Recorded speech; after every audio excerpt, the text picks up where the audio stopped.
Hi everyone, welcome to the lecture number 7. In this lecture, we will do a very famous interview question. Find all the possible subsets of an array. Okay, we will be given an array. We will have to find all the possible subsets. And all the possible subsets are called power set. Together they are called power set, right? So you must have studied this in class 10th. Let me give you an example here. Let us say we have 1 comma or maybe a comma b comma c. So this is the array which is given to us. We have to generate all the subsets of this. One subset is the empty set. Okay, then there's a subset which contains only one element, a b c. Then there will be subset which will contain two element, a b, then a c, then b c. Then there will be a subset containing all the three elements, a b c. Okay, so here we have total 8 subsets, right? All these 8 subsets together are called the power set. Okay, so we have to return the power set. So power set will be a vector of vector. So all these are vectors, right? All these are vectors. These are all vectors. Now if I want to put them inside a container, that will be obviously a vector of vector. So I will have to return vector of vector as the answer. Now step number 1, we will be following those 4 steps that we discussed in the last lecture. If you haven't watched, make sure that you watch.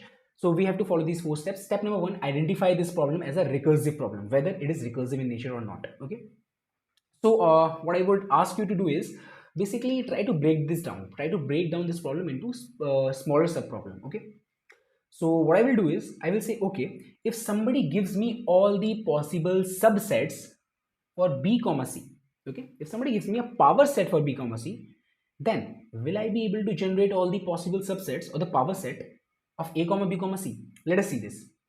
So we have b comma c. I'm assuming somebody returning me all the possible subsets. So one will be empty, then this will be b, and this will be c, then we will have b comma c. So we have these 4 subsets. Okay, so this is the power set which we are getting from b comma c. Now if somebody gives us this, and if I want to include a into this collection, if I want to include a into this array, will I be able to generate all the possible subsets? So what I will do is I will save a copy of this. Okay, I will save a copy of this, and I will make another copy. I will make another copy of this. Here it will be b, here it will be c, here it will be b, c. Okay, I'm making another copy of this, and in the copy which I made now, I will include a. Okay, I will include a. So a, a, a, a, a, ab, abc, ac, and the copy which we had earlier, empty, b, bc, c. These together are all the possible subsets of a comma b comma c, right? So if I have the answer for b comma c, I will be easily able to generate the answer for a comma b comma c. How? I will make another copy of the power set which I'm getting from b comma c, and I will include a into that. Okay, all right. So this could be very easily done using recursion, and we are going to solve this. But the second step, we are going to do the small task. Recursion is going to do the big task. Here I will ask recursion to return me first the power set for b comma c, and then only I will be able to do my own task, right? Okay, so that's how we are going to do this. I will ask recursion to complete its own task first. Its own task will be to return me the power set for b comma c. And once I get the power set for b comma c, I will make a copy of it. I will include a into that copy, then I will save it, and then I will return it. Okay, so let us go to the coding part. Things will become much more clear when we start coding this. All right, so here we have to return a vector of vector. I'm creating another function. Usually I create another function whenever I'm solving recursive problems. I create another function. Let us name this function as helper function. This function is going to return us the power set. So it will contain this vector. I'm taking this as a reference, and then I will take an integer I. This integer I will basically denote that which element I am currently standing on. Okay, the current element. All right, so yeah, one thing we forgot to discuss, the base condition, that also we will see after writing those conditions which we have already discussed. First is I will ask recursion to do its own task. Okay, so I will ask the function helper to do its own task, basically to return me the power set starting from the element I plus 1, right? I plus 1, right? Give me the power set starting from the element I plus 1. And for the ith element, I will deal with the ith element, and for the remaining part, just do the job and return me the power set. That power set will be a vector vector. Let us call this as the temporary answer or the partial answer. Partial answer. Okay. We got the partial answer using recursion. Recursion has done its job. Now, in this partial answer, we have to create another copy of this and then include the ith element into this, right? So here I am creating the final answer. Final answer will be vector vector of int answer. Now in this answer, first of all, I will have to save one copy of the partial answer, right? One copy of the partial answer should be saved. So for I'm going to each of the vectors x inside the partial answer and then saving them inside the answer dot push back this x. Okay, after putting all these subsets inside the vector, I have to create another copy of this and then add a to it and then save it again in the answer, right? Okay, that's what I have to do, right? I'm getting a partial answer, I'm saving this partial answer as it is, then I'm creating a copy of this partial answer, adding the ith element into this and then saving it. I have to save this twice, right? I have to save the partial answer twice, one without the ith element and one with the ith element. So without the ith element I have already saved. Now I have to include the ith element and then save it. So I can modify this partial answer itself. So what I will do is I will go to each of the partial answer one by one as I went here, and yeah, inside each x, inside each vector, I'm going to push back the ith element. Ith element will be v of I. Okay, and then I'm going to include them in the answer. Answer dot pushback x, and then return the answer. Okay. Now the base condition is left. What should be the base condition? This I is going to increment. It will keep incrementing. It will go to each of the element one by one, and it will reach till the end. So if this I is greater than equal to v dot size, then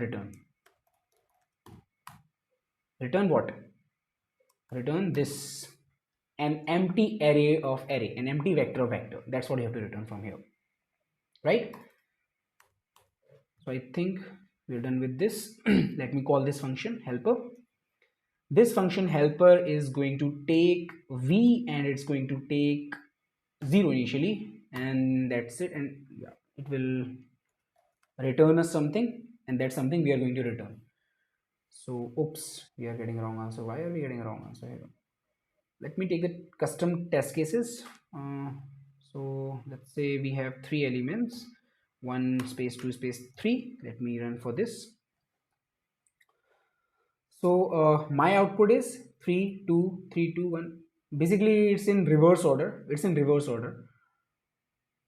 And they are asking me to give it in a different order, right? They're asking me to return the answer in a different order altogether.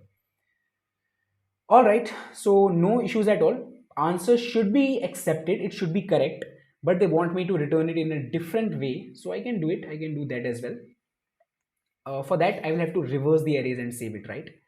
So if I reverse the arrays and save it, will I be able to get the correct answer? 2 3, yeah. let me quickly do that.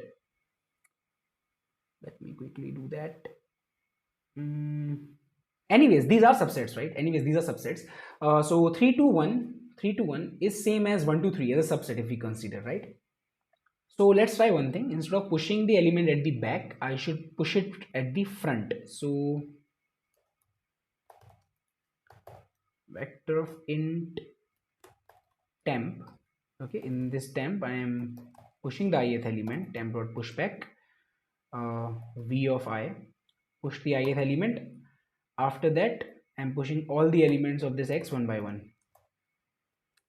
For int y belongs to this x, and temp dot pushback this y. So basically first I added the ith element at the front, then I pushed all the elements which are inside x into this temporary variable, and then I'm saving this temporary variable in the answer dot push back this temporary variable, and then return the answer. Let us see if this works or not. 1 2 3. Now I got the subsequence, the subsets correct. 1 2 3 1 2 3, everything is correct, but the sequencing is still wrong. Okay, so for that I don't know what I have to do, but okay, this should be accepted as an answer. It should be accepted. So this is one of the way of solving this problem. Actually, the sequencing is only wrong here. Other than that, everything is correct. So basically, it should be accepted. But there is another way of solving the same problem. Here, what we are doing, we are asking recursion to give us all the possible subsets for the remaining elements. And what I am doing here is, I am basically making two copies. One copy I am saving as it is in the answer. In the other copy, I am including the ith element. So for the ith element, it has two choices. First choice is to be present in the subsets, other choice is to be absent in the subsets, right? So for each element there are two choices, to be present in the subset, to be absent in the subsets. That's why I'm making two copies. One copy I'm saving as it is because ith element is absent in all these subsets. Other copy I'm adding the ith element because ith element is present in these subsets, right? So that's what I'm doing here. Now there's another way of solving this problem. So what I will do is, first of all I will do my own task, and then I will ask recursion to complete its task.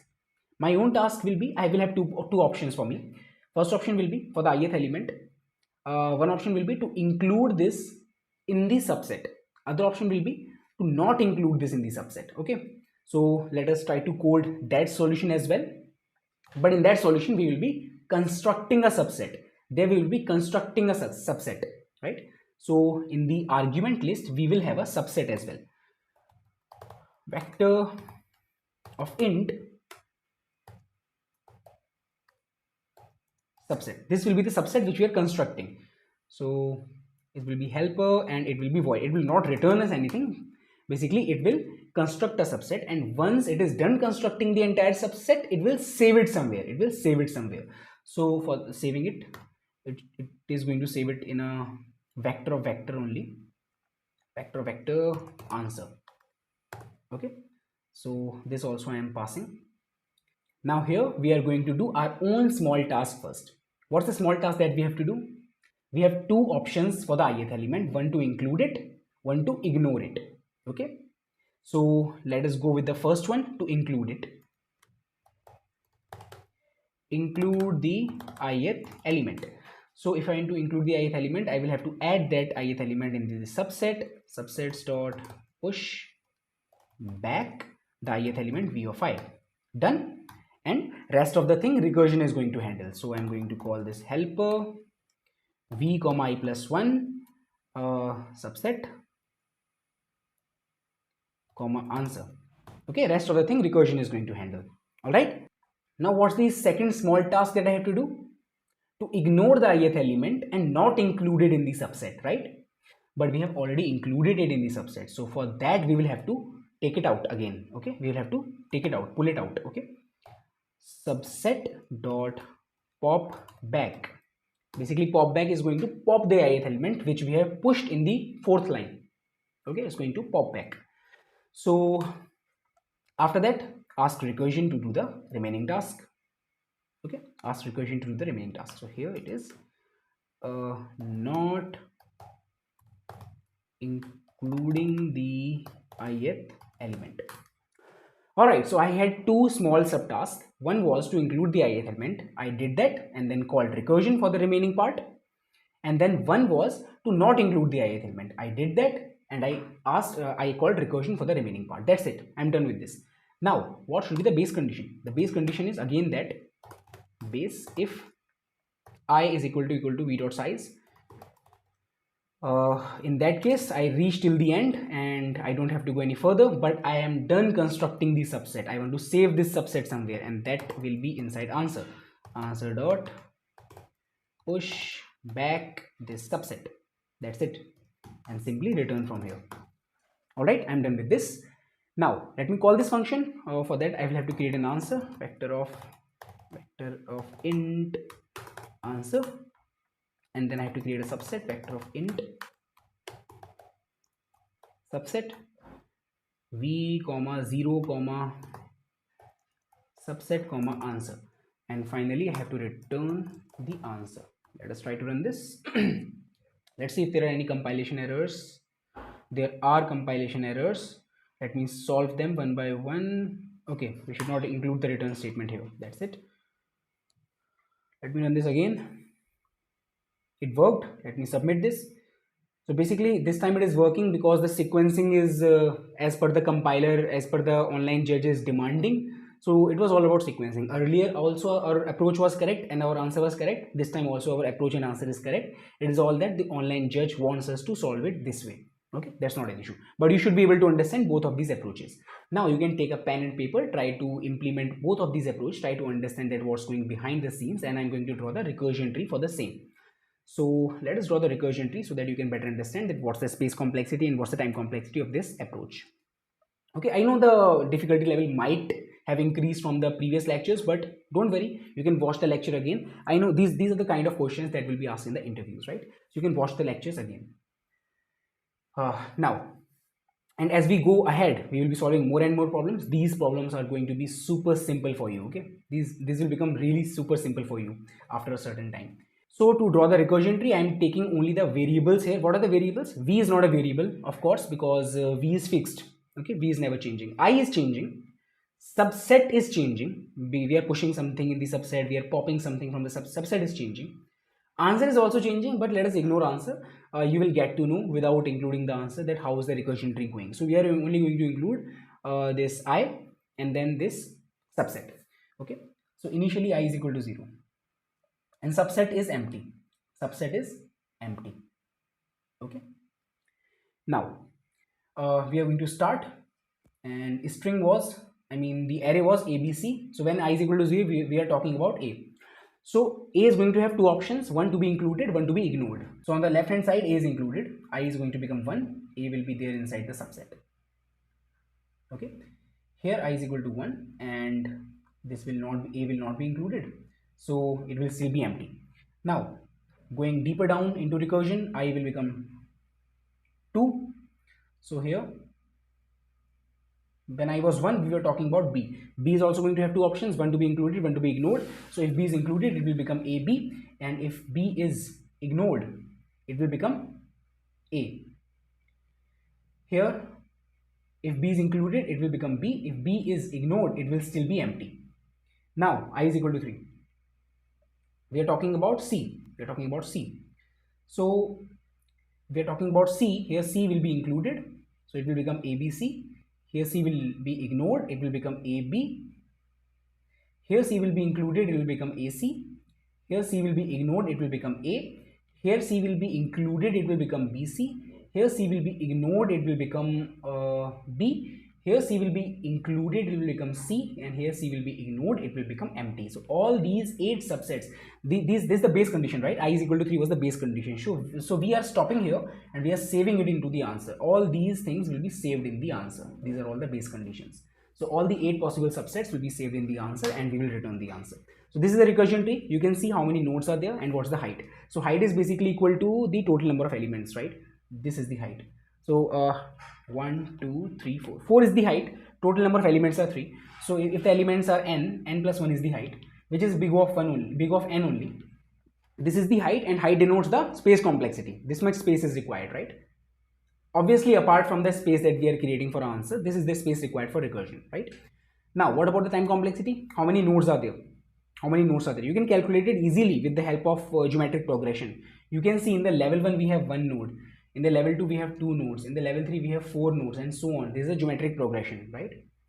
So 1 plus 2 plus 4, so on. This is a GP with the common ratio as 2. So the summation of geometric progression is a into r raised to the power n minus 1 divided by r minus 1, something like this, where r is equal to 2. The common ratio is 2. So 2 raised to the power n minus 1 divided by 2 minus 1 multiplied by a. A is the first term. First term is 1 only. So a is gone. It will be 2 raised to the power n minus 1. Big O of 2 raised to the power n minus 1 will be your time complexity, but we can ignore this. We can ignore -1 because 2 raised to the power n is much more than -1 comparatively, so we can ignore this. 1 is very insignificant. This will be the time complexity. Okay, this will be the space complexity. So this is it for the lecture. I hope you enjoyed it, and you can rewatch it if you're not able to understand. You can take a pen and paper and try to do the recursion tree stuff by yourself. Let's meet in the next lecture. There also you'll be solving more and more interview problems. Bye bye, take care. Follow me on Instagram for updates regarding the course.